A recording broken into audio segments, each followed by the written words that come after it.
ಎಲ್ಲರಿಗೂ नमस्कार।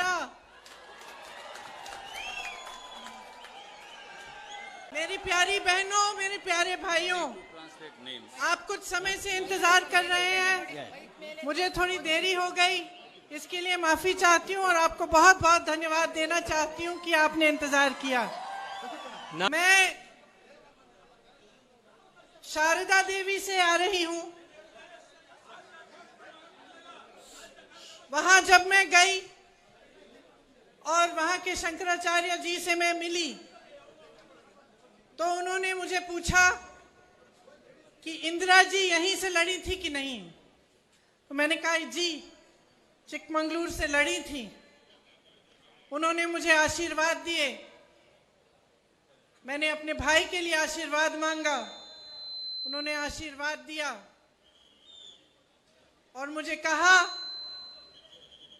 कि यहाँ पे मेरे पिताजी भी आए थे, इंदिरा जी भी आई थी और जब इंदिरा जी आई तो उनके लिए एक संघर्ष का समय था। आज भी मेरे परिवार के लिए एक संघर्ष का समय है। 1978 में जब इंदिरा जी यहीं इसी मैदान में आई, उनके लिए संघर्ष का समय था। उस दिन भी इसी तरह बारिश आ रही थी। हम मानते हैं कि ये भगवान का आशीर्वाद है, बारिश शुभ है। तो ये एक बहुत भावनात्मक क्षण है मेरे लिए कि मैं आज आपके यहाँ सामने खड़ी हूँ, इसी मंच पर, इसी मैदान पर, उसी तरह के मौसम में। और आज दिल से अपने परिवार के तीनों पुश्तों से मैं आपको धन्यवाद देती हूँ कि जब इंदिरा जी का सबसे मुश्किल संघर्ष का समय था तो यहाँ की जनता चिकमंगलूर उसके साथ खड़ी रही। आप खड़े रहे और आपने उनका साथ नहीं छोड़ा। उनके खिलाफ भी एक केस लगाया गया और उनको भी संसद से निकाला गया। आप उन्हें संसद में वापस लाए। आपने उन्हें आत्मविश्वास दिया कि नहीं, इस देश की जनता अभी भी आपके साथ है, इंदिरा जी आप लड़ो। आज उनके पोते राहुल गांधी को उसी तरह से फर्जी केस डालकर संसद से निकाल दिया गया है और राहुल गांधी को भी पूरा विश्वास है, मेरे पूरे परिवार को विश्वास है कि इस देश की जनता हमारे साथ खड़ी रहेगी। और ये भगवान का आशीर्वाद, शिव जी का आशीर्वाद हमेशा हमारे साथ रहेगा, क्योंकि हम सत्य की लड़ाई लड़ रहे हैं, हम सच्चाई का संघर्ष कर रहे हैं। और ये जो चुनाव है कर्नाटका का, ये भी एक सच्चाई और सत्य का संघर्ष ही है। आज सुबह मैं मैसूरू में मैलारी होटल में गई, आप जानते हैं, और मैंने देखा कर्नाटका का स्वाभिमान, कर्नाटका की मेहनत का मिसाल का होटल है। उन्होंने मुझे बताया कि उनके पिताजी ने ये काम शुरू किया था। बहुत गर्व से मुझे रसोई में ले गए और मुझे भी डोसा बनाना सिखाया, अच्छा बनाया। और उसी समय उनकी 23 साल की बेटी भी आई रसोई में। मैंने पूछा क्या करती हो? बोला मैं इन्फोसिस में काम करती हूँ। मुझे इतना गर्व हुआ, मुझे लगा यही कर्नाटका है। मेहनत, ईमानदारी, अपनी पुरानी परंपरा को आगे बढ़ाते हुए, अपनी संस्कृति, अपनी सभ्यता को बचाते हुए भविष्य की ओर देखना और एक सौंदर्य भविष्य में भाग लेना। गर्व होता है मुझे आपके प्रदेश पे, आपकी मेहनत पे, आपकी ईमानदारी पे। लेकिन मैं एक बात बताती हूँ, दुख भी हो रहा है, क्योंकि जब आप अपना वोट देते हैं, जब अपना समर्थन देते हैं, तो आप भरोसे के साथ देते हैं, विश्वास के साथ देते हैं। आज मुझे इसलिए पहचानते हैं क्योंकि मेरी दादी इंदिरा गांधी ने आपका विश्वास नहीं तोड़ा। लेकिन 3.5 सालों से जो सरकार कर्नाटका में आई है, उसने हर स्तर पर आपका विश्वास तोड़ा है। शुरू से तो लालच के आधार पर बनी, पैसों से विधायकों को खरीदा गया, कांग्रेस और जेडीयू की सरकार को तोड़ के बनाया और तब से आज तक एक एक वचन तोड़ा है। इन्होंने युवाओं से कहा था कि युवाओं के लिए रोजगार बनाएंगे, किसानों को कहा था कि दुगनी आय करेंगे, महिलाओं को कहा था कि महंगाई कम होगी। क्या हुआ? ये नहीं तो यहाँ पे कितने नौजवान हैं, जरा हाथ उठा के बताइए, कितने हैं? रोजगार मिला आपको सरकार से? नहीं मिला। आपको मालूम है कि सरकार में 2.5 लाख पद कर। खाली हैं, लेकिन आपको नहीं मिल रहे हैं। ಆದ್ರೆ ನಿಮ್ಗೆ ಆ ಉದ್ಯೋಗ ಇವತ್ತು ಸಿಗ್ತಾ ಇಲ್ಲ। आपको मालूम है कि हर पोस्ट का रेट फिक्स कर दिया गया है। आपको मालूम है कि हर भर्ती के एग्जाम में घोटाला है। कॉन्ट्रैक्टर्स आत्महत्या कर रहे हैं। Contractor association, school management association प्रधानमंत्री को चिट्ठी लिखते हैं, कोई जवाब नहीं आता। विधायक के बेटे को 8 करोड़ कैश के साथ पकड़ा जाता है, कोई कार्रवाई नहीं होती। उल्टा उनके विधायक पिता परेड निकालते हैं, ये कहने के लिए कि आज के कर्नाटका में हम कुछ भी कर सकते हैं, हमें कोई नहीं छू सकता। कोविड के मरीजों से तक लूट किया, किसी को नहीं छोड़ा। स्कूल के बच्चों के अंडों को भी। मेरी बहनें यहाँ बैठी हैं, मेहनत करती हो, मैं जानती हूँ।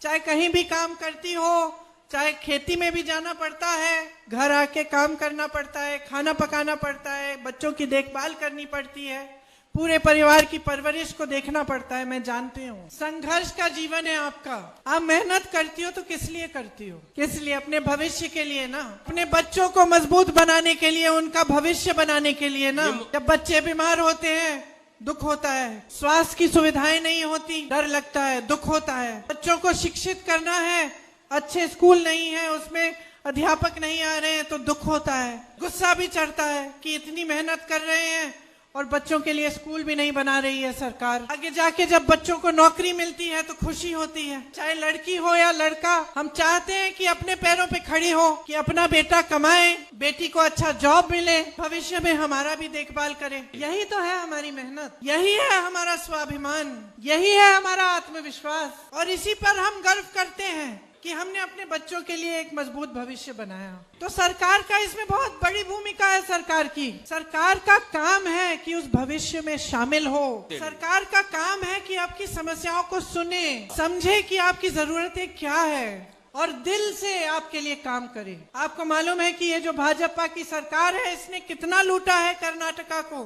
जॉब छोड़िए, स्कूल छोड़िए, हॉस्पिटल्स छोड़िए, सड़कें छोड़िए, 1.5 लाख करोड़ रुपए लूटे हैं कर्नाटका से। यहाँ अड़िका के किसानों को दान नहीं मिल रहे हैं, यहाँ आपके कर्ज माफ नहीं होते, यहाँ आप पे जीएसटी लगाई जाती है। आप गैस के सिलेंडर के लिए कितना दे रहे हैं, तेल के लिए, सब्जियों के लिए, आटे के लिए, चावल के लिए।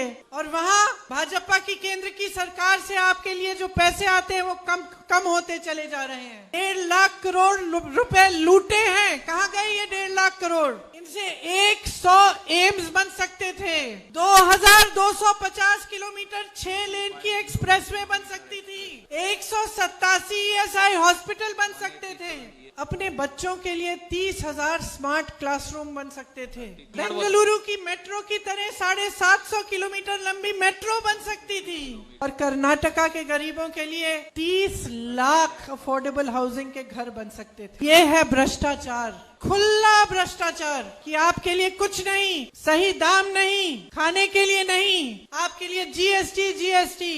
और चाहे प्रदेश में लूट हो, चाहे देश में, प्रधानमंत्री जी अपने दोस्त अडानी के लिए जीएसटी माफ कर रहे हैं, लोन माफ कर रहे हैं, और अडानी जी 1600 करोड़ रुपए बना रहे हैं दिन में, और देश का किसान 27 रुपए बना रहा है। तो ये कब होता है बहनों और भाइयों? ये तब होता है जब एक ऐसी सरकार आती है जो जनता का आदर नहीं करती। ऐसी सरकार जिसके बड़े बड़े मंत्री आकर आपको कहते हैं कि ये प्रदेश हमें सौंप दो, जो आपके उम्मीदवारों को आपके सामने खड़े होके कहते हैं इनको छोड़िए, इनको मत पूछिए, अपना प्रदेश हमें दे दीजिए, प्रधानमंत्री जी को सौंप दीजिए। क्या श्री बसवन्ना जी के बेटे और बेटियां, कुवेम्पु जी के बेटी और बेटियां, नारायण गुरु जी के बेटी और बेटियां अपना प्रदेश अपने आप नहीं चला सकते? नंदिनी जैसी कॉर्पोरेशन को किसने बनाया? आपने बनाया अपनी मेहनत से। अरे इतना दूध इकट्ठा होता था कि स्कूलों में दूध बांटा जाता था। कांग्रेस की सरकारों में क्षीर भाग्य की योजनाएं बनाई गई। अब ये कहते हैं कि दूध कम हो रहा है, क्योंकि ये चाहते हैं कि बाहर से गुजरात का अमूल यहाँ आए और नंदिनी उसमें मर्ज हो जाए। 1 करोड़ से ज्यादा लोगों की कमाई खतरे में है, लेकिन उनको कोई परवाह नहीं है। कर्नाटका के गर्व की कोई परवाह नहीं है, कर्नाटका के नौजवानों के भविष्य का कोई की कोई परवाह नहीं है। पोस्टों के लिए रेट फिक्स कर दिए हैं। जैसे मैंने कहा, जो भी भर्ती का एग्जाम है उसमें घोटाला और ऊपर से लूट ही लूट। तो क्या ऐसी सरकार चाहते हैं हम? क्या हम चाहते हैं कि जो नेता आए हमें झूठ बोल के चले जाएं और उनसे हम कोई जवाब नहीं पूछे? क्या हमारा अपने प्रदेश के प्रति, अपने देश के प्रति कोई कर्तव्य नहीं है? बहनों और भाइयों, आपका एक बहुत बड़ा कर्तव्य है अपने प्रदेश के प्रति, अपने बच्चों के प्रति, अपने खुद के भविष्य के प्रति। आपको याद है जब कांग्रेस की सरकार थी, किसानों का कर्ज माफ हुआ, अन्ना भाग्य योजना बनी, क्षीर भाग्य बनी, पशु भाग्य, कृषि भाग्य, आरोग्य भाग्य से आपके स्वास्थ्य सुविधाएं बनी, विद्याश्री से आपको शिक्षा में मदद मिली, इंदिरा कैंटीन बने। आज भी कांग्रेस की जो सरकारें हैं जो वादा कर रही हैं उसे पूरे करने का काम कर रही हैं। राजस्थान और छत्तीसगढ़ में किसानों के कर्ज माफ हुए, छत्तीसगढ़ में एमएसपी सबसे ज्यादा है, हिमाचल में पुरानी पेंशन स्कीम लागू करने का वादा किया, अब शुरू हो गया है। और आज इस मंच पे खड़े हुए मैं आपको बताना चाहती हूँ कि कांग्रेस पार्टी कर्नाटका के लिए कुछ गारंटी लाई है। सबसे बड़ी गारंटी, लूट बंद और विकास शुरू होगा। 100% प्रगति की गारंटी। ये जो 2.5 लाख सरकारी पद खाली पड़े हैं 3.5 सालों से, इनको कांग्रेस भरवाएगी, आपको रोजगार देगी। गृह ज्योति योजना लाएगी, गृह ज्योति योजना लाएगी जिससे 200 यूनिट आपको बिजली के फ्री मिलेंगे। अन्ना भाग्य में आपको 10 किलो चावल मुफ्त मिलेगी। युवा निधि योजना बनाएंगे जिसमें सभी ग्रेजुएट युवाओं को 3,000 रुपए हर महीने मिलेंगे।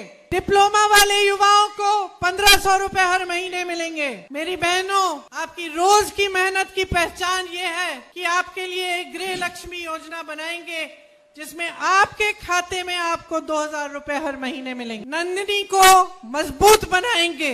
मुझे मालूम है कि यहाँ के जो अड़िका के किसान हैं वो येलो लीफ डिजीज से परेशान हैं। आपकी खेती खत्म हुई लेकिन आपको कोई कॉम्पेंसेशन नहीं मिला।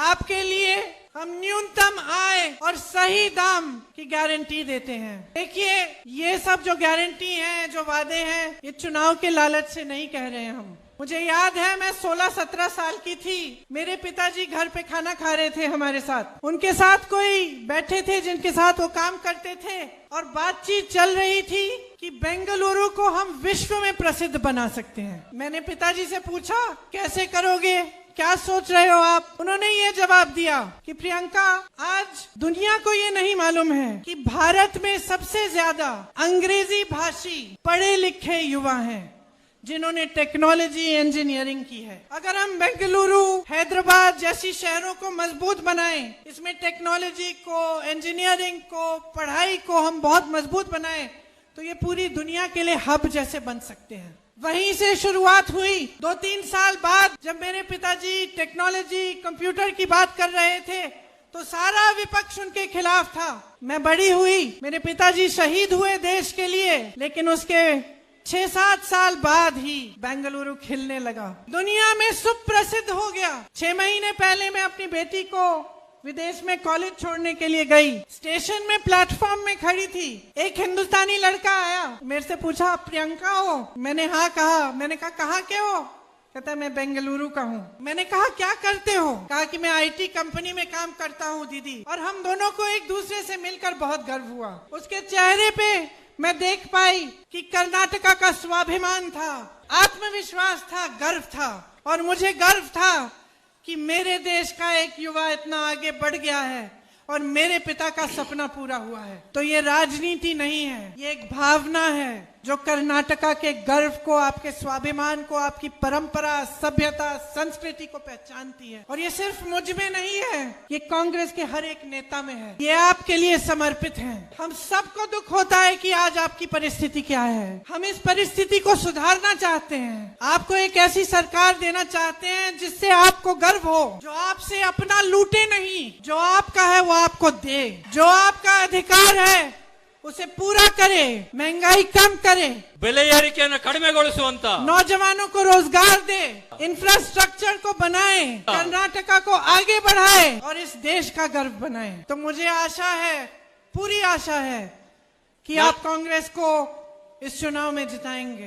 आज हमारा देश, आपका प्रदेश एक ऐसे मोड़ पे है कि अगर हम ये नहीं समझेंगे कि हमें एक सच्ची राजनीति चाहिए जो हमें भाई भाई से न लड़ाए, जो हम सबके लिए काम करे, हम सबको आगे बढ़ाए, तो बहुत नुकसान हो सकता है देश का, प्रदेश का। मुझे आप में बहुत विश्वास है। विश्वास इस बात में है कि पब्लिक का अनुभव सबसे बड़ा होता है, आपका विवेक सबसे ज्यादा, सबसे गहरा है। आप सब समझते हो, सच को पहचानते हो और उसी को लेकर अपना भविष्य बनाओगे। बहुत बारिश हुई, आपने इंतजार किया, फिर भी आप खड़े रहे मेरी बातों को सुनने। मेरी बहनें भीग भी गई होंगी, इसके लिए आप सबका बहुत बहुत धन्यवाद, बहुत बहुत आभार। मेरे साथ एक बार कहिए, जय कर्नाटका, जय कर्नाटका, जय कर्नाटका, जय कर्नाटका, जय कर्नाटका, जय हिंद, जय हिंद। धन्यवाद।